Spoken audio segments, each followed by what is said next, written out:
Good day, everybody. Welcome back at the third session of our discussion on the development of a new human being. We are now in month 7 of the discussion on the developing baby, and you will see an image on your screen of a developing baby in month 7 in the womb. And let's quickly discuss month 7.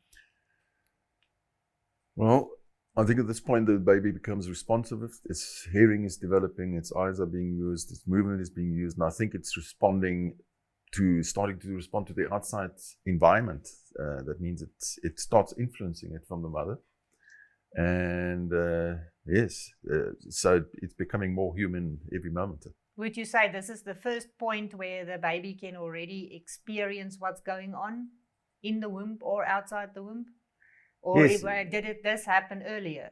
Is it possible earlier or only from now? There are indications that it already happened earlier. There were many studies that especially looked at specific sound waves or specific kinds of music that the developing fetus responds to, and that it also affects its neural development. So there's a big link between the neural perception development and specific sound waves that's in its environment.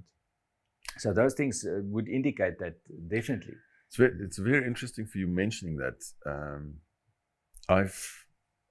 I like music. I've become a musician, and very interestingly, where my mom tells me, well, she was pregnant with me, she was sitting at the piano, always playing and playing music.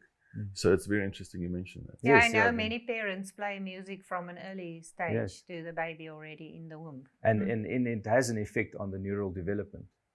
So the type of music is also important. What type would you say will be best? They did find that classical music, Mozart, they were studying that, and they were also looking at a specific type of early classical music, the Baroque type music of Vivaldi and those guys, that has a very specific influence on the neural development, neural tissue. Okay, so you think it can influence intelligence? Yes, I Wow. do think that it can. Wow. Yes, Now you know what to do. Yes, you can have a little bit of an input. Okay, but in month 7, they say hearing is now fully developed. So this developing baby can hear well. Yes. And through the womb, of course. Okay, what else is changing now? More movement, I suppose. Yeah, there's more voluntary movement.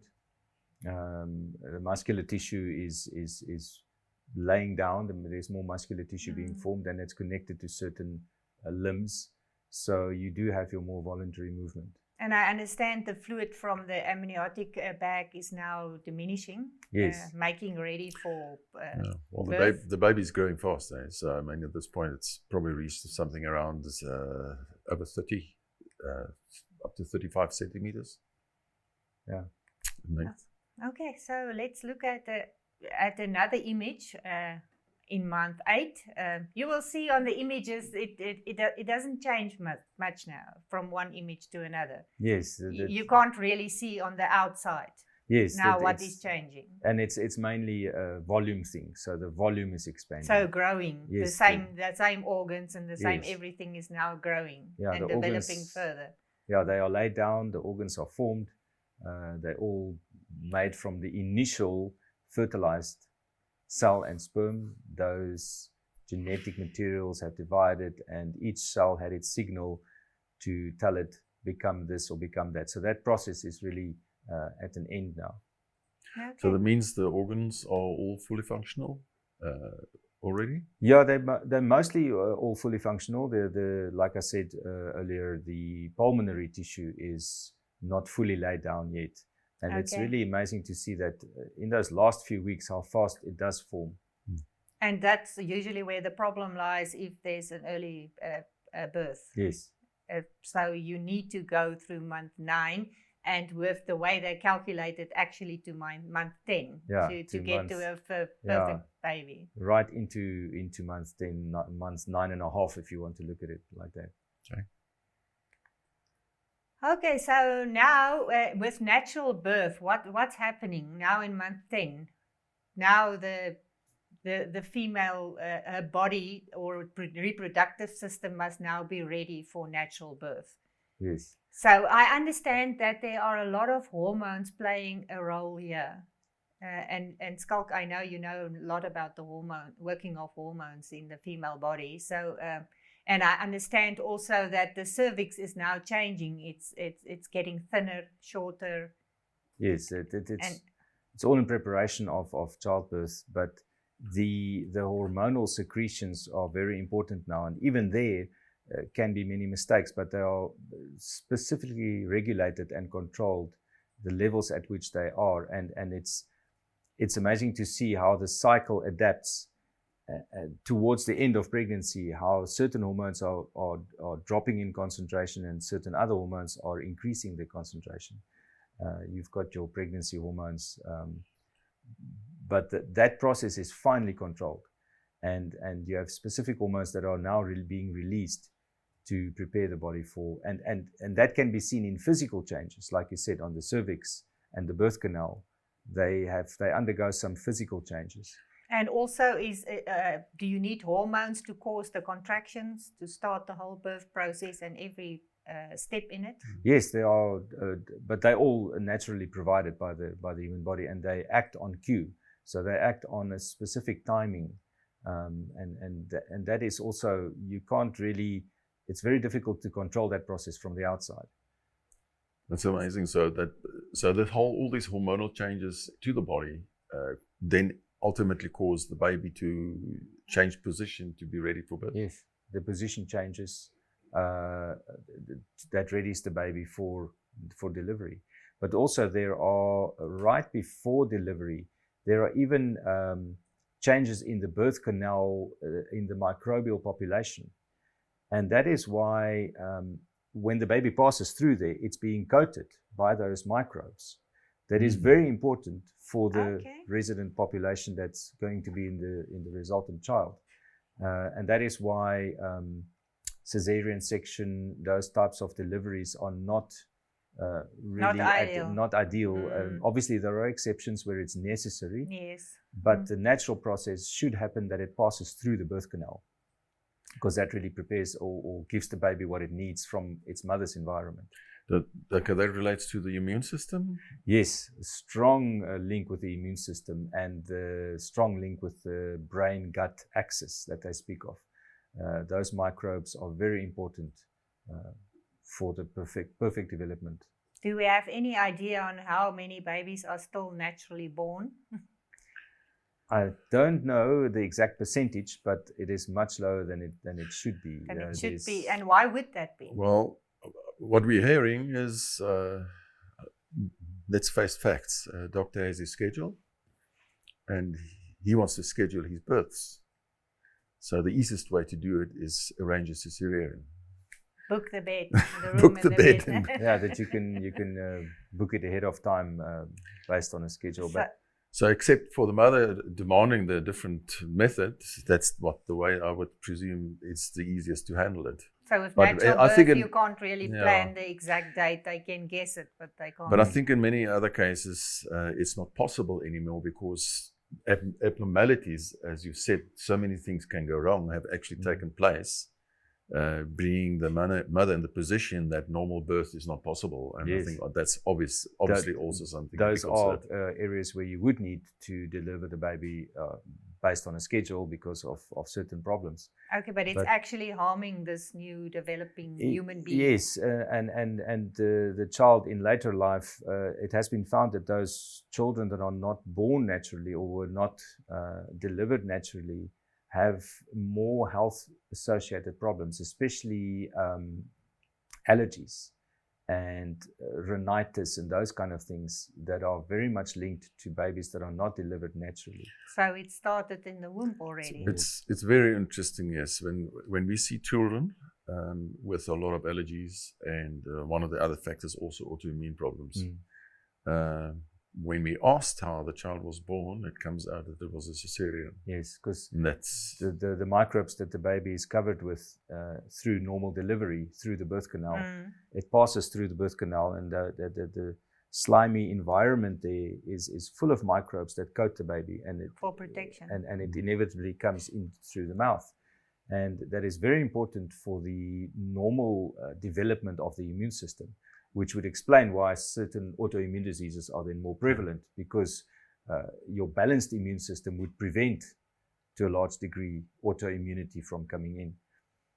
And that is very much driven by the microbes that's in the birth canal. Yeah, and we know they're battling to identify the real causes of autoimmune, but it starts with the birth process. Yes, already. and you have many things that can happen. There's a process or a condition they refer to as leaky gut, which is very much linked to the improper bacterial population, because the correct bacteria would enhance the slime, if you can call it slime, the mucus layer on the inside of the digestive tract, because really the digestive tract should stay isolated from the rest of the body. You must not have things in the digestive tract going out undigested into the human system. Then the immune system might react in a funny way and lead to autoimmunity. So there's a big link. It looks like the digestive system is quite an important factor. Yes, with the development and the baby and birth and everything. Yeah, because that's your first entry point for foods and things like that. So they need to be fully processed before they go into the bloodstream and into the systemic environment. Okay, so just to summarize, this whole process speaks to perfect design, a perfect reproductive system in the female body, a perfect process. If nothing goes wrong, you've mentioned several things can go wrong. Normally, most of them caused by human beings, and not it's not the norm. No, it's an exception. Yes. So, and if you look at all of this, the chances of a new human being developing by chance, like many scientists are saying, and what you learn at universities and everywhere, it's simply not possible. No. Based on what we've just discussed. And that's what we actually want to highlight, is that we are so amazing, or the whole process of the developing human being is so amazing that there is no chance that it's by chance. Yes. And I would like us to read from the scriptures a few verses. And the first one is in Psalm 139, verse 13 to 16, where David sings the following. For you formed my inward parts. You knitted me together in my mother's womb. I praise you, for I'm fearfully and wonderfully made. Wonderful are your works. My soul knows it very well. My frame was not hidden from you when I was being made in secret, intricately woven in the depths of the earth.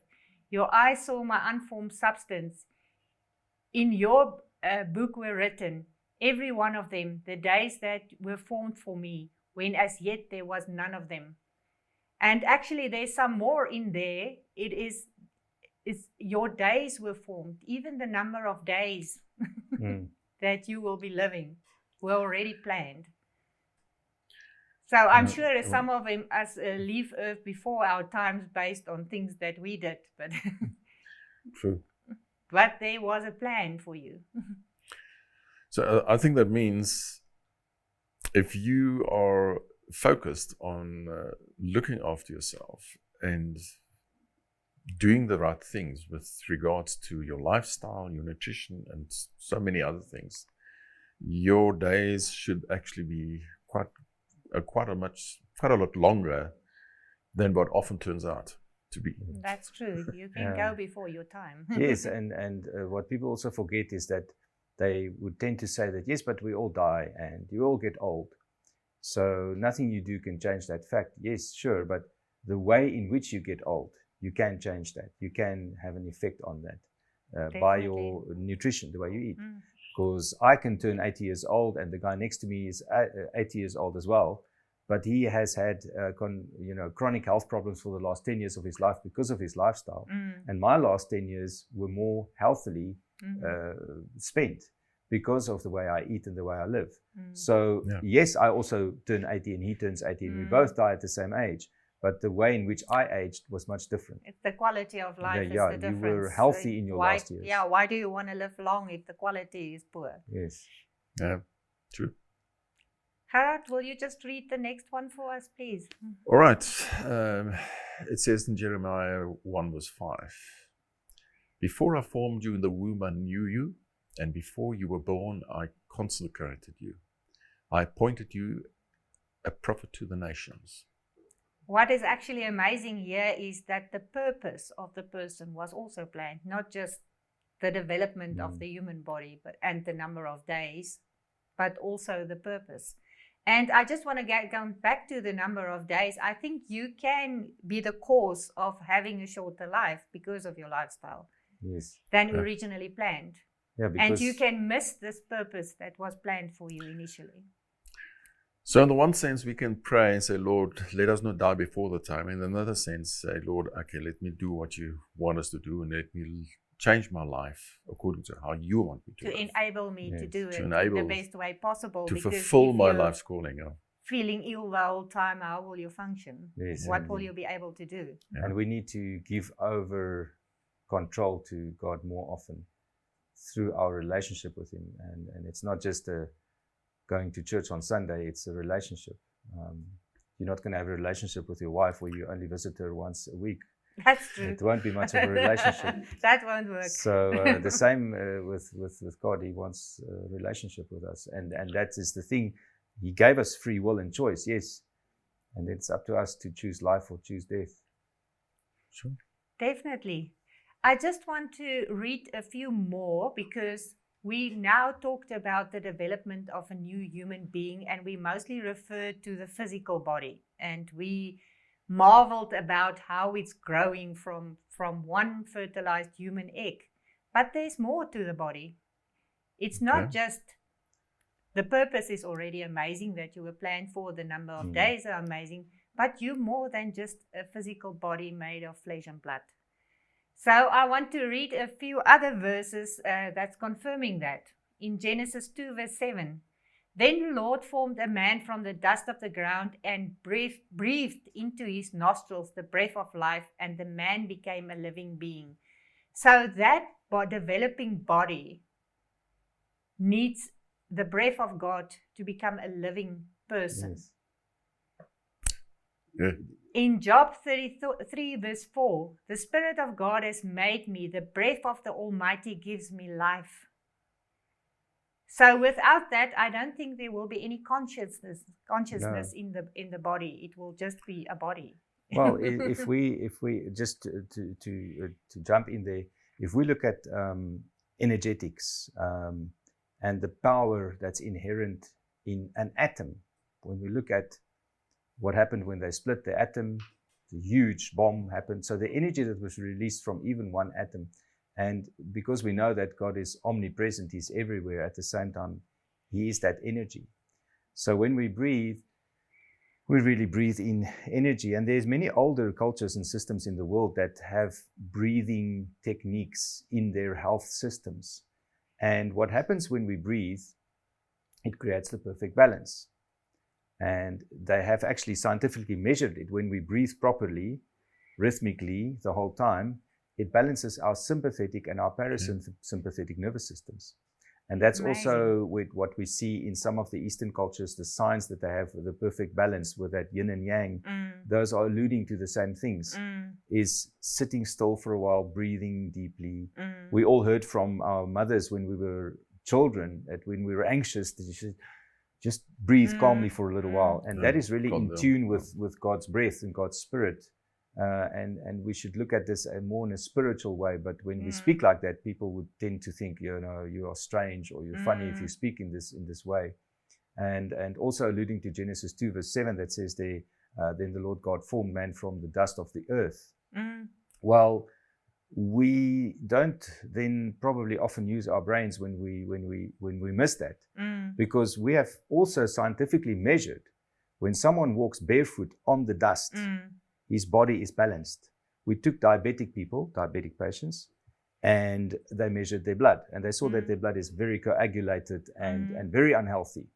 Then they let those same people stand on the soil barefoot, and after about half an hour, their blood returned to basically normal. That's absolutely amazing. Because they are earthed. And what happens when you're earthed, there are electrons actually flowing in and electrons going in, and that creates a pH balance in your body.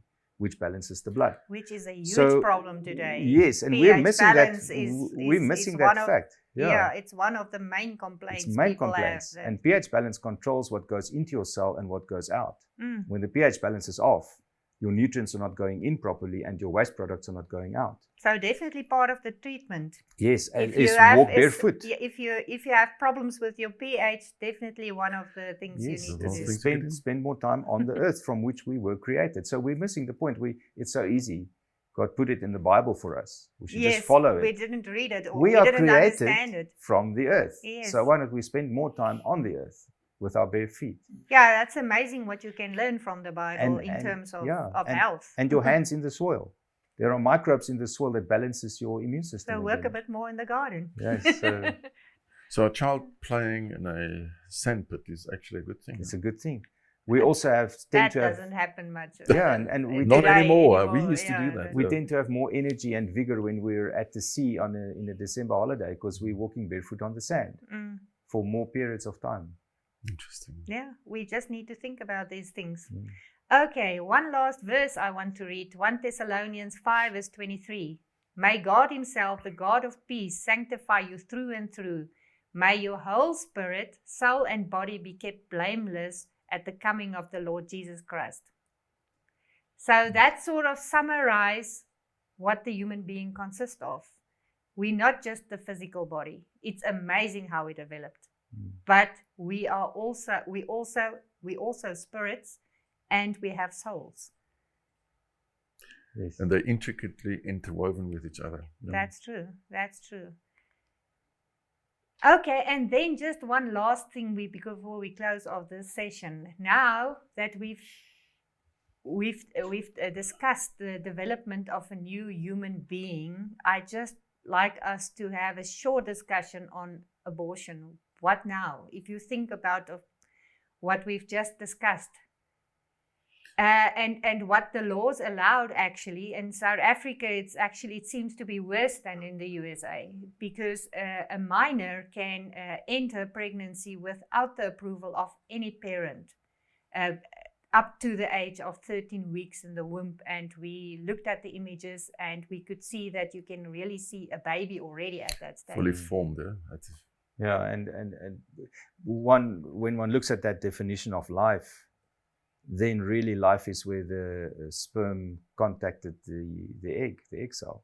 So we do believe that it's quite possible at that time that you received the breath from God and your soul formed. Yes. At that stage, because you were planned. That body was planned. Yeah, it didn't happen by accident. When fertilization some happened, people may say from a physical point of view, yeah, this was an accident. But so then the implication is, if you abort at any stage, there is, first of all, a taking of a life, and the other thing is the person whose life is being taken will definitely react to it. So the person we have seen is already fully formed in the early months or early weeks already, and it just seems, if you view it in this point, it's a completely different decision to make if you go this far. Yeah, if you've watched these videos, I think you may rethink abortion. I know and understand there are circumstances that makes it very difficult for people to continue with their lives, and that this may be something that they would like to consider for the sake of the rest of their lives. But I also know about people who did it and they can barely live with themselves, even regardless of the way it happened. And I also think we need to take cognizance of the fact that God was involved in this process. He was involved. He gave life. Now we decide for him, no. And that's something to think about. Yes, there's many considerations, and like you said, there are exceptions as well. But even if it's a bad situation, God lets good come out of the bad situation. And there's always a reason for things that we don't understand. And it's very difficult for us to, or for people to comment or form opinions on these kind of things, because we don't fully understand what the reason is, and we don't know. And many times in life, when God's will happens, we only fully understand it later on, and we see the reasoning for it. So it's difficult to start a debate like that based on that. Yes. Now we will just have to trust the Lord to, if something like that happens, to take us through it and to show us what to do. Yes, and walk your path with God every day. Like I said, it's a relationship. Yeah. Well, I would like to thank you for joining us for this session, and we would like to see you at the next session again, where we're going to discuss the complexity of a human being from a cell biology viewpoint. Skalk is really the expert there, so you will hear a lot from him. So see you then. Thank you.